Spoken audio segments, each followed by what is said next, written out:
आसाराम की राजदार शिल्पी 30 सितंबर तक police remand पर। पुलिस पूछताछ में खोले कई राज। आसाराम पर एक और युवती द्वारा दुष्कर्म के आरोपों की चर्चा। नारायण साईं बोले बेकसूर है मेरे पिता।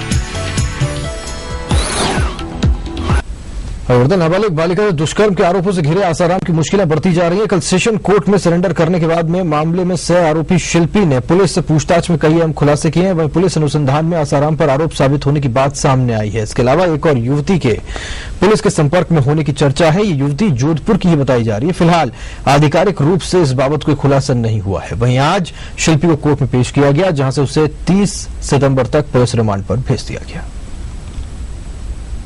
बढ़ सकती हैं आसाराम की मुश्किलें। शिल्पी ने पुलिस के सामने खोली जुबान। आसाराम के कई कारनामों से उठा पर्दा। एक और युवती के पुलिस के संपर्क में होने की चर्चा।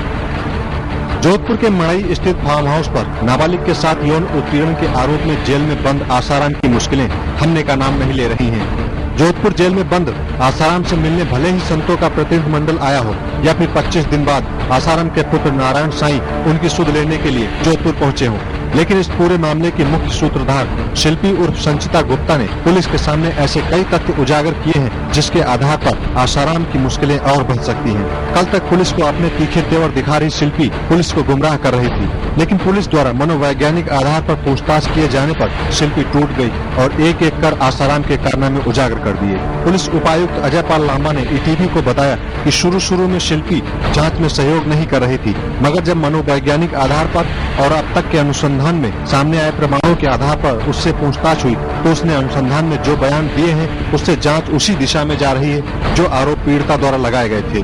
शिल्पी ने न केवल इस पूरे मामले की एक एक जानकारी दी है, बल्कि आसाराम की पीड़िता से मुलाकात करवाने से लेकर खुद की भूमिका को भी उजागर किया है।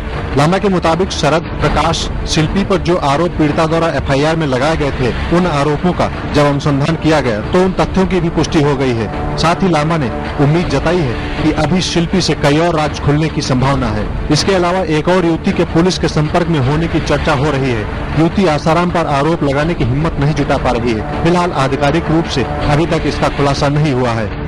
जो पुलिस पूछताछ कर रही है उसका आरोपी द्वारा जवाब दिया जा रहा है और उसी दिशा में ये आरोप जा रहे हैं जिस दिशा में आरोप लगे थे। जो पीड़िता ने जो आरोप लगाए थे उन आरोपों की पुष्टि अभी तक के अनुसंधान से हुई है और जो आरोपियों से पुलिस ने अनुसंधान किया है तीनों से, उसमें भी उसी तथ्य की पुष्टि हुई है जो तथ्य पीड़िता के आरोप एफआईआर में जो तथ्य आए उन्हीं तथ्यों की पुष्टि हुई। गौरतलब है कि 15 अगस्त की रात को जोधपुर के मड़ई स्थित फार्म हाउस पर नाबालिग के साथ यौन उत्पीड़न का आरोप आसाराम पर लगा है। जो एफआईआर दर्ज हुई उसमें आसाराम से जुड़े शिवा, शिल्पी, शरद और प्रकाश का नाम भी शामिल था, जिन्हें पुलिस ने संबंध देकर पूछताछ के लिए बुलाया था, लेकिन निर्धारित तिथि पर कोई भी हाजिर नहीं हुआ। पुलिस ने जब सख्ती दिखानी शुरू की तो एक एक कर सभी ने सरेंडर कर दिया और बुधवार को मामले की आखिरी आरोपी और मुख्य सूत्रधार शिल्पी ने हाईकोर्ट से जमानत याचिका खारिज होने के बाद सरेंडर कर दिया।